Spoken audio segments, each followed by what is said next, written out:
पकड़ के लाया गया और एक 15-20 गहरे गड्ढे में डाल दिया गया और कहा कि जो पहले जिसमें से निकलेगा वही देश का राजा बनेगा।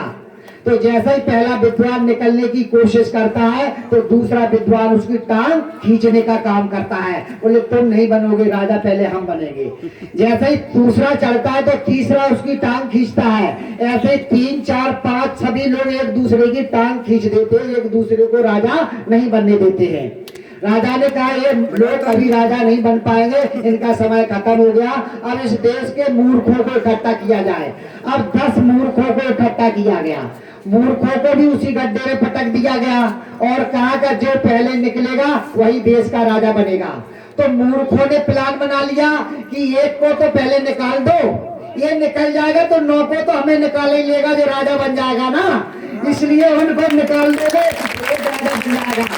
तो कहने का मतलब इस देश के बुद्धिमान लोग आज तक ठेंगा पकड़ के घूम रहे, मूर्ख इस देश का राजा बन गया है। तो कहने का मतलब हमारा ये है कि आज का जो वो है हमारे देश के अंदर जो समस्या चल रही, तो रसाल भैया नहीं है, इनकी परंपरा है, ये तो बड़े वृद्ध दादा की तरह हैं। इनके लिए 2 लाइन कह के अपनी बात समाप्त कर देंगे कि पाप और अत्याचार का अब अंत होगा, पाप और अत्याचार का अब अंत होगा।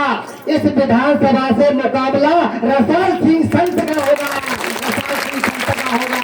रसाल सिंह को जिता के भेजेंगे, ये मैं वादा करता हूँ साथियों। अगर न भेज पाया तो मैं आज से इस राजनीति को छोड़ देंगे साथियों। जय भीम, नमो बुद्धाय।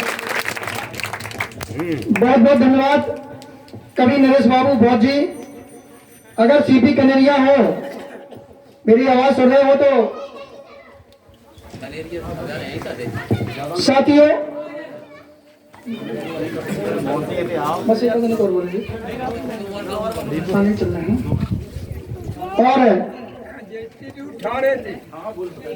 और मैं बड़े सम्मान के साथ आमंत्रित करता हूं लाहौर विधानसभा के वरिष्ठ प्रवक्ता सम्मानित एडवोकेट गोपीलाल कुशवाहा जी आएंगे और अपनी बात रखेंगे।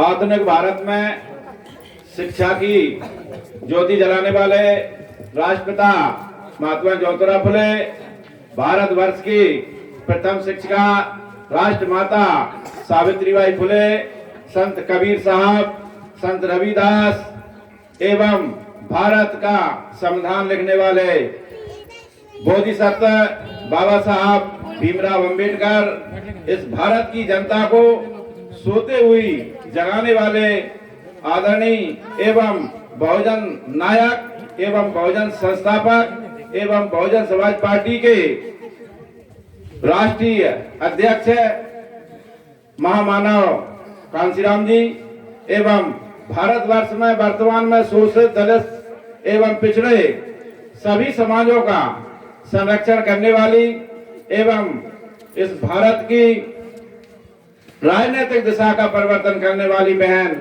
मायावती जी आज लाहौर विधानसभा क्षेत्र से बहुजन समाज पार्टी के प्रत्याशी परम आदरणीय पितामह तुल्य भाई साहब रसाल सिंह जी एवं हमारे साथ सभी चल रहे बहुजन समाज पार्टी के पदाधिकारी, समस्त मतदाता बंधुओं, ये भारत वर्ष में इस समय 5 प्रदेशों में विधानसभा के चुनाव चल रहे हैं।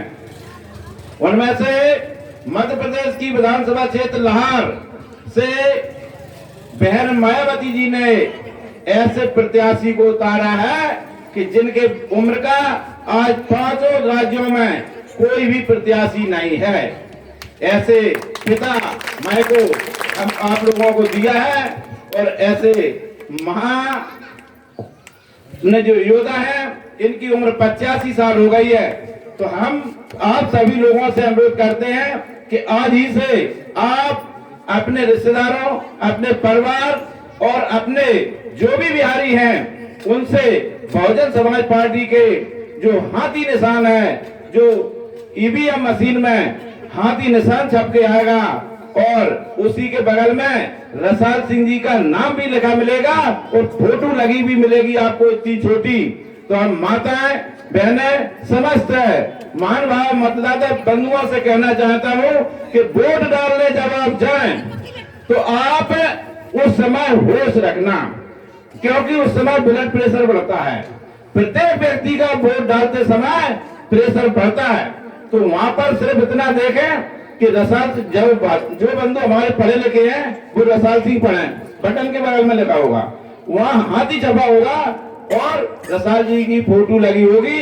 उसी फोटो पर, उसी हाथी निशान पर आप इस तरह से बटन दबाएंगे, उच्ची की आवाज आएगी, आपका वोट हाथी पे चला जाएगा।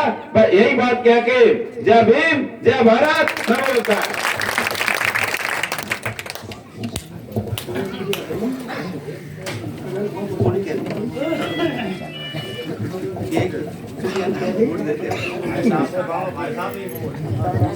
और हमारे बीच में बहन जी से आशीर्वाद प्राप्त कर कर आए सम्मानित पिता तुल्य के दादा सम्मानित रसाल सिंह जी अब अपनी बात रखेंगे। दादाजी सभी माताएं बहनें और उपस्थित बंधु, आपको मालूम होगा शायद एक आध होगी इनमें से 72 में किसी ने वोट डाला था यहाँ 1972 में, 50-52 साल पहले आपने डाले थे। आप लोग बैठे हैं 50-52 साल पहले किसी ने डाला, उन्होंने डाला ये तो है।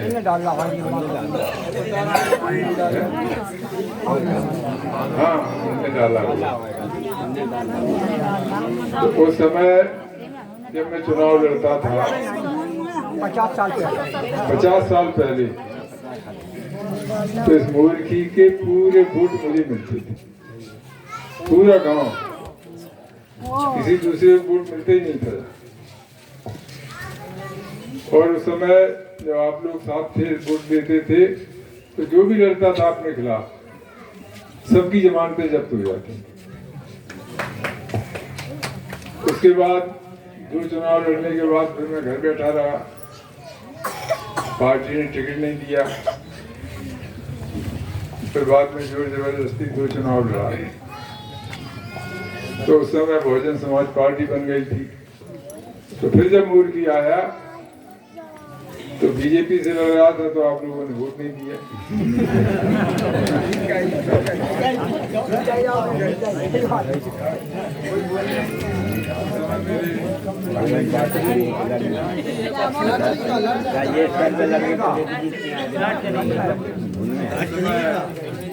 आ रहे 2 मिनट लगेंगे।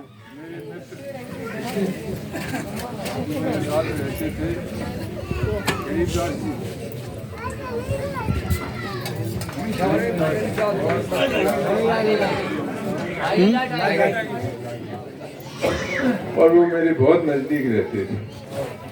और ये मिस्त्री जी के दरगाह ये बहुत छोटे थे, सुंदर, ये बहुत छोटे थे लेकिन साथ थे, गाड़ी